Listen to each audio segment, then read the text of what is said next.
I found the build. And this build goes against everything. Well, not everything, but it goes against a lot of what I've said before. So I'm sorry for lying to you in the past, but I think I found the build. We'll see. I have to play more games of it, but I just tested it out and it was amazing. Okay?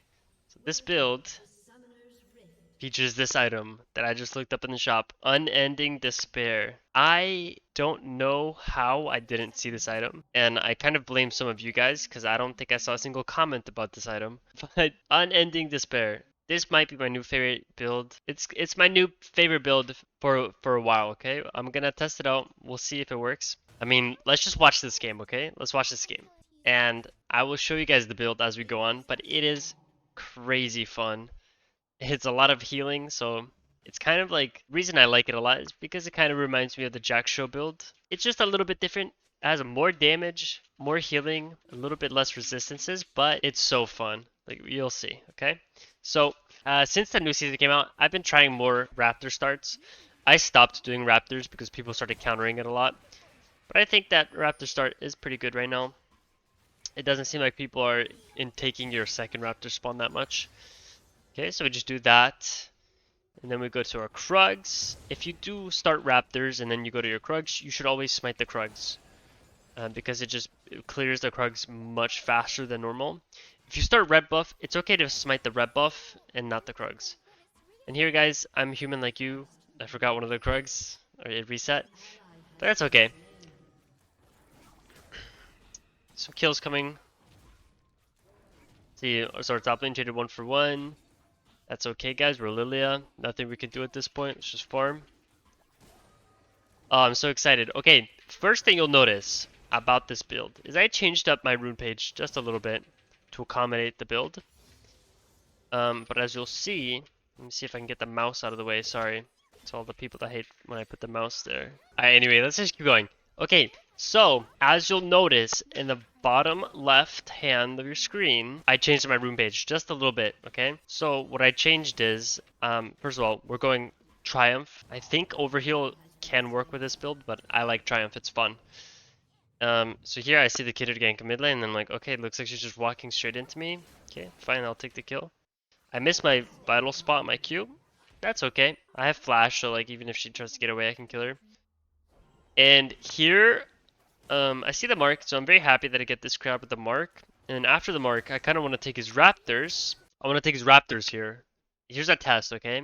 You see a ward on the raptors. The raptors are alive. Kindred is coming out of base. I'm about to finish the crab. I'm looking at the raptors. What do you think I'm thinking? You know, you can pause the video and think to yourself, what should you be thinking about right now? If you're back, okay, you paused, maybe answered, and try to predict. Here is what it is, okay? I saw Kindred gank mid lane, but also there was a bard over there. So what I'm thinking to myself is like, okay, I'm just gonna do the crab first, because usually I would have done the raptors before doing the crab. But I'm like, okay, I'm gonna wait for the bard to reset or go back bot lane, but I haven't seen him, so I'm like, I'm a little suspicious. I don't want to go for the raptors and then get killed by the bard and the kindred, because kindred's come back from base. So I just wait and I see. And it turns out to be great because now I see Bard. I'm not even gonna try to go for these raptors. I'm just gonna go straight to my blue buff and keep farming. Okay? I'm not gonna risk it. I got a kill for free. I can carry this game now. Anyway, okay. Now back to the runes. Okay, we're gonna have Triumph with Conqueror. Now we have Legend Alacrity, which gives you attack speed. I just wanted to test it out because the only other option you have is the tenacity, but that one got nerfed a few patches ago, and I'm just like, I wanted to test this out, and because I was going to go Merc Treads this game, I thought it was okay to just go for attack speed. And then finally, I changed my second rune page completely. Yes, this is a nice little scrappy fight. Fights like this are very good on Lillia, and the reason you take this fight is because Kindred is level 3, Lucian is on the way, I'm level 4, Renix is level 4, and Fizz level 4, so we do have a slight advantage. Bard might get here a little bit quicker, but if Renekton hits a stun on someone, we should one-shot that person, and I actually misplayed this fight just a little bit. If you have a champion like Renekton, you should hold your W and your E and wait until he stuns and then follow up on the stun. Just try to be in range of his stun. But here I throw out my E. Actually, okay, I hit my E. Okay, maybe I didn't misplay. But I missed my Q. That's what I did wrong here. That first Q. But yeah, so we get a few more kills, get mid lane push, and now we can deny another mark. So that's really huge for me. But back to the rune page. The second or the secondary runes that I have is not inspiration. It's the red one. I don't know what the red one. Domination. And the domination runes that we're going are Eyeball Collection and Ingenious Hunter. So Eyeball Collection gives us AP every time we get a kill. Pretty chill. And then the Ingenious Hunter is what's really important to the build. And Ingenious Hunter reduces the cooldown of items and item effects, right? Item effects, active items, it reduces all those cooldowns. So, let's see, first item we're going for is Rod of Ages. Now, I've talked a lot of shit about Rod of Ages, but it fits really well into the build because it has a passive that heals you. And I think it like, I'm not sure exactly the passive. I'll put it up on the screen. But it heals you and I think it reduces damage taken. So, it also scales well, like gives you AP, gives you health and mana. It's a scaling item, right? So I usually don't go for those type of items because I like to get Landry's or like I used to like to get demonic, but they removed demonic for the early game power spikes because I'd rather be strong in the early game and then keep being strong, you know. But you know, Rod of Ages, we're testing it out. We'll see if it ends up being an item that I like, but it's pretty good for this build. Now, I just reverse clear here, since I originally was clearing up, but now I cleared down, just because it made sense. I wanted to deny the Gromp mark, and then path down, since my Raptors spawned before my Krugs. And now I don't have anything to do, I have no camps up. When you have no camps up, it's really good either to recall, or take an objective, or, in this case, what I'm doing, I was hovering mid lane. Right? I'm not going to gank mid lane, I'm going to hover it. So, you know, I see that Bard is looking for stuff. And now I see that my mid laner has Renekton ult. He's pushing. And my bot lane is now pushing. So, I'm going to do Dragon. I have a really good timer to do Dragon. So, let's go. Here we go. Do the Dragon. Not often will you be able to do this as Lillia. But maybe more often now in the new season. It feels like people dropped Dragon Prio in favor of Grubs. And by the way, here I'm going to pause because you should ask yourself again, what do you think you should do? You should always have a plan at this point in the game when you're doing this, right? I'm finishing this dragon. I should be thinking to myself, what are my options? What should I do so I don't waste any time? I want to run to a place that makes sense instantly. I don't want to waste any time. So here, I'll tell you my options. My options are to go to my red buff in my Krugs, finish my clear, dive bot lane maybe. It looks like they're going for like they want to play aggressively. It doesn't look real to me. Or to take his blue buff. His blue buff is spawning in 4 seconds, and I see Kindred top, and her mark is top, so she's probably going to spend a lot of time top. So in this case, I'm instantly like, okay, I want to take his blue buff. And also, if you take the enemy blue buff here, since their jungler can't stop you, after you take the blue buff, you can probably look for a bot lane gank if the lane conditions are correct. So let's see what happens. I go for the blue buff. And my bot lane fights. Unfortunately, they lose the fight. And unfortunately, I missed my on the Bard. So now I have to flash for that kill. It's okay, because this looks like a free kill as well. And you'll notice, guys, this is a very minor detail. When you're chasing this kill, okay, it's a very minor detail. You see how Jin is about to, he has ghost up and he's going to walk into this bush. But I'm going to enter the bush from this angle every time, at the top of the bush. So that if he runs through, my Q will still hit him. If he runs this way, I can just chase him down because he has to run into my minions and stuff. You see he runs down.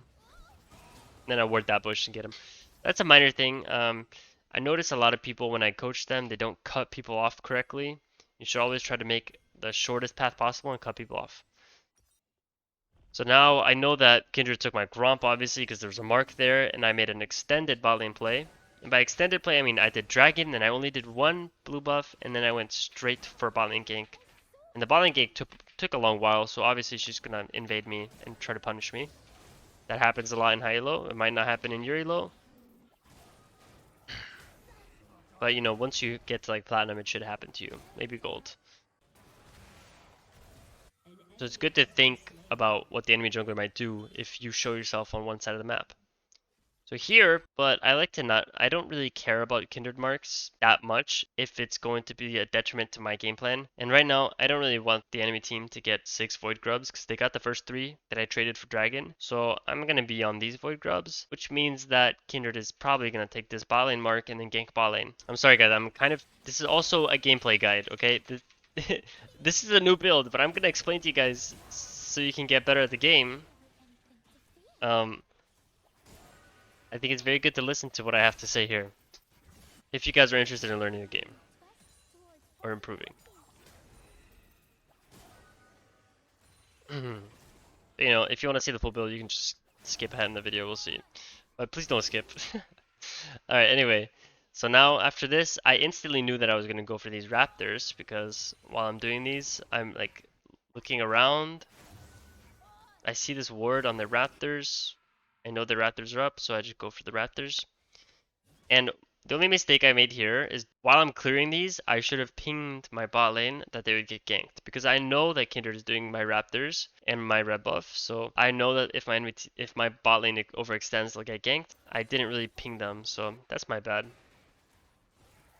A lot of times you might get upset at your team for dying to ganks, but this is a gank that you could have prevented or I could have prevented. But you know, we do the correct thing and we trade the enemy camps, but it doesn't feel as good because they died, right? And I could have prevented that.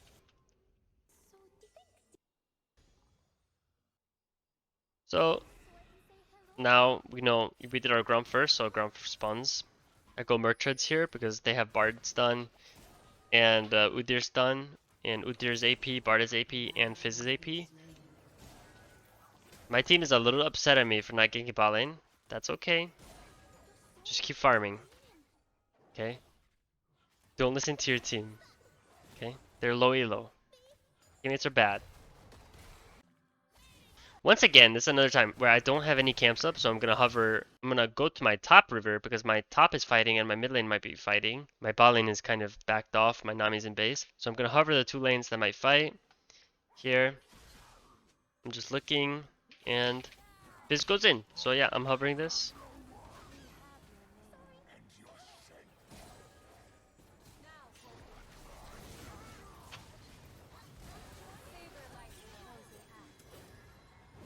So yeah, Lillia is pretty good into Kindred just because you can sleep everyone in her ult. But here we get shut down, but we get a double kill, so I'm very happy. So the next item in the build, okay, this item is kind of flexible. We go Riftmaker, and the reason I go Riftmaker this game is because the enemy team doesn't have any tanks. If they had a bunch of tanks, I would go Liandry's. And like Udyr is kind of a tank, but it's just one tank. If they had like a bruiser jungle, I'd be more inclined to maybe go Liandry's first. So yeah, so just think about that. How much health are they stacking? If it's not a lot, you should go Riftmaker first. If not, if they have a lot of health, then you go Liandry's. So we go Riftmaker this game. So we have Rod of Ages and then Riftmaker. And the boots that you go is just normal, right? You can either go Ionian boots, Merc Treads, or Plated Steel Caps, just based on what you need. But Merc Treads are especially good with this build because the whatever the item is called, like yeah, the Undying item that we're building third, gives you 55 armor. So maybe Merc Treads are pretty good with this build. So here, what happens here? We just punish this play from them. They overextend, so we punish it. It's another kill for me.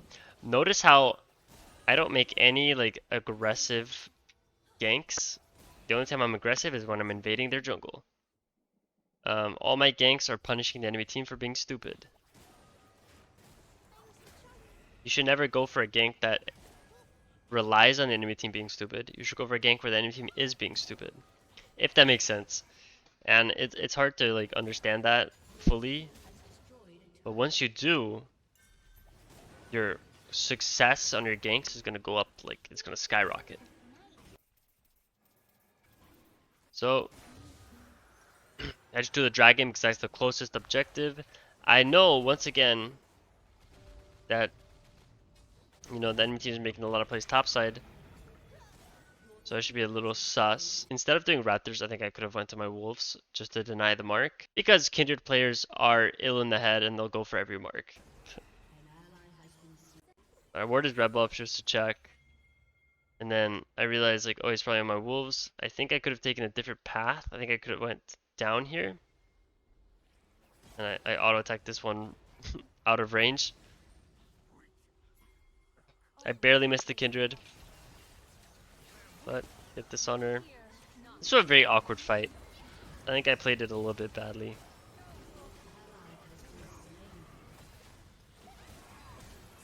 Yeah, I definitely did not play this fight well.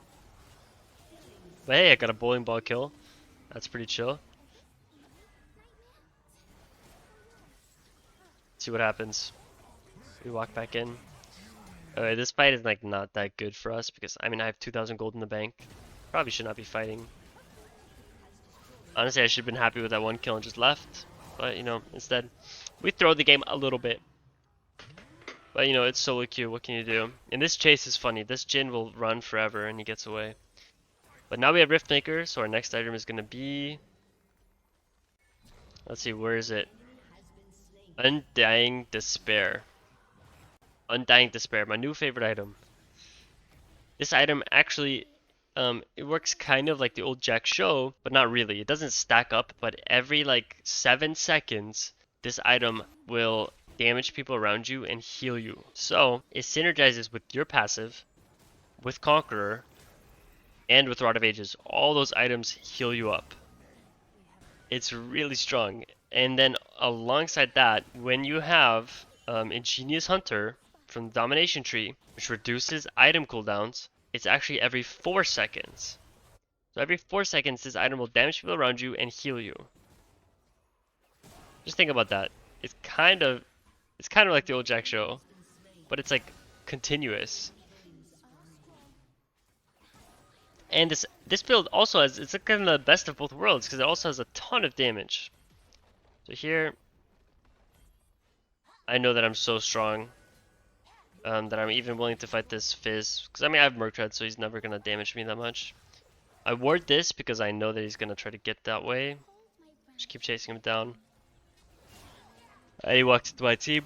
He's dead. So here, ask yourself, what would you do? We have near us, and also by the way, getting a kill is at this point in the game is kind of similar to getting an objective. In which case, like, and what I mean by that is you should have a plan of action right after getting the kill. You can ask yourself, what should you do? You can either go to your Krugs, you can either go to the enemy Gromp, which you don't know if it's alive or not, or you can push bot lane. And you might be thinking, well, but I'm the jungler, I don't want to push bot lane, that's for my laners to do. There's no laner near this wave, okay? Your Lucian and your Nami are going back mid lane. So what I will do here is I will push this wave and then I'll push the next wave. That'll create pressure on the map, and then I can just recall and be fine. So I push that wave, and then I push this one. I check for the Gromp, I do the Gromp, but I know that maybe I have to back off. Yep, they're there. I'm not going to fight them. It's not worth risking the game over. So here, I could either recall, but I mean, okay, obviously in this case, I'm not going to recall because I only have 10,000, or I only have 1,000 gold, which doesn't really build me any items. I mean, I guess I could get like a chain vest. But I see Kindred is catching the bot, or the bot wave, and the reason Kindred's catching the bot wave is because we pushed it and we created pressure. So now I'm like, I see that her Raptors are up again, and the red buff. So I'm like, okay, what if I just cut across mid lane, go straight for the Raptors? For some reason my team gets engaged on here, so I don't really go for the red buff, I just go for the fight. I don't know how that bowling ball missed. I don't really know what we're doing here. We're just kind of in their base for fun. You gotta be very careful in this situation. You don't want to throw the game. So I just wait for them to go in on my teammates. You don't want to be the one getting engaged on in that situation because you have all the damage on your team. But I mean, you can see like I don't even have all the items, but this is such a fun build. I feel so tanky, like so healthy. I have 2700 health at 19 minutes, and I can't really see how much AP I have, but I bet I have a decent amount of AP and just ramping damage from Riftmaker. I have a ton of healing. It feels great. So I see my team's fighting here. Like this is in the point in the game where like your team might just run mid lane and fight. It's not really good to just stay mid lane and fight. It's much better to take camps and stuff. So that's what I'm doing. Yeah, I take their blue buff, and then I check this. The enemy team, they run away. They're scared of me. So I run here. I'm like, maybe I should do the dragon, maybe not. Usually you wouldn't do the dragon in this situation because your whole team is off the map. Like I guess I have Renekton, but since the jungler's dead and I'm super strong and I see Jhin top, I'm gonna do the dragon. Boom, do the dragon, and now I have a lot of gold. I'm pinging that I want unending despair, not undying. I'm like pinging, okay, I want unending despair. I'm like 1 or 2 camps away from it, so I just ping it for my team to know. And I should probably be danger pinging mid lane right now because it's very bad for them to overextend here, get caught. But I type don't int. But you know, we're playing in North America. These people are all Grandmaster Challenger players. Of course they're gonna be fighting, am I right? So they fight and they int. But somehow they get away. I don't know. It's a much closer fight than I thought. But now I'm back on the map. I'm not letting it bother me that they died. Or that Renekton died. I'm just coming back to the map. I've got my items now. Huge plays from the Lillia. I don't know what my pathing was there. I was just kind of like expecting to take more damage, but I'm just so strong. Just look at it, guys. Like I just feel so powerful. Obviously I have 12 kills. Like you're not gonna have 12 kills every game, but I mean I think that you can make this happen in a lot of games. Like did I do anything special this game? No, I just counter ganked. I farmed well. And you know, I just took advantage of good opportunities. Did you guys see that though? Like this is what I'm talking about. Look at the healing that I get from Kindred right here. Is that Rod of Ages? I think that's Rod of Ages. Dude, I just got 230 health. I need to read what Unending Despair really does. I just know that it heals me somehow. But yeah,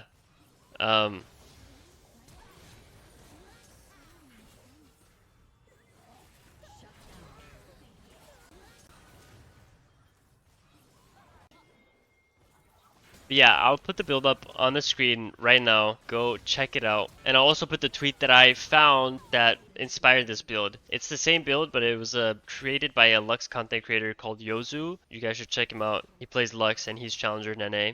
I'll leave the tweet in the description. But yeah, I mean, this game, I'm pretty sure we just go and end now. Got my Unending Despair. On the next item you do, okay, and the next item you build, okay, just to finish it off, after you build either Riftmaker or Landry's, then you build Unending Despair third, and then for your fourth item, you either build Landry's and Riftmaker, just whichever one you didn't build as your second item. And then for your fifth item, you build something defensive. If you're really fat, you can go Zanya's. If the enemy team has a lot of magic damage, you can go Force of Nature. If the enemy team has a lot of AD, you can go Frozen Heart. There's plenty of options. Just go crazy. There's Kaenic Rune Shard. It's like Kaenic something. That's a new MR item. It's pretty strong. Yeah. I'll probably make a more detailed build video in the future, just depending on if I really like this build or not. But I think you guys get the gist of it. Like this build is amazing. It's so super fun to play. And if you're into that healing style and that little tankier style that I like, then you'll love this build. But also, if you like AP, you still do a ton of damage. So, I mean, it's the best of both worlds. We have Baron. In a situation like this, when you have Baron, mid lane is already open, so just group up with your whole team on one lane. A lot of times you can send one person, for example, here would go bot lane, but our Volibear is dead, so there's 4 of us. We just go top lane together. We're so strong that even though Kindred will spawn soon, we can still fight 4v5. Like, my whole team is strong now. The enemy team has one desperate play left.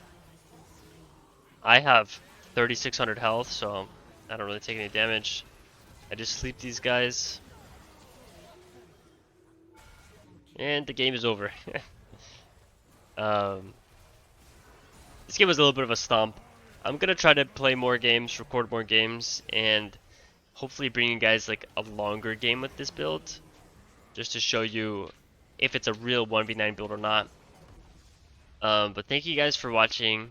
Please like the video and subscribe to the channel to support me. If you want to go above and beyond, you can always join as a member for $2.99. If you're a member on my channel, you can actually use all of the cute emotes that my girlfriend draws, a bunch of cute Lillia emotes, and you can use it in YouTube chat and comments. I go live a lot on YouTube, so you can always use the cute emotes in my chat, and it just helps me keep doing this, dedicating more time to videos and making more high quality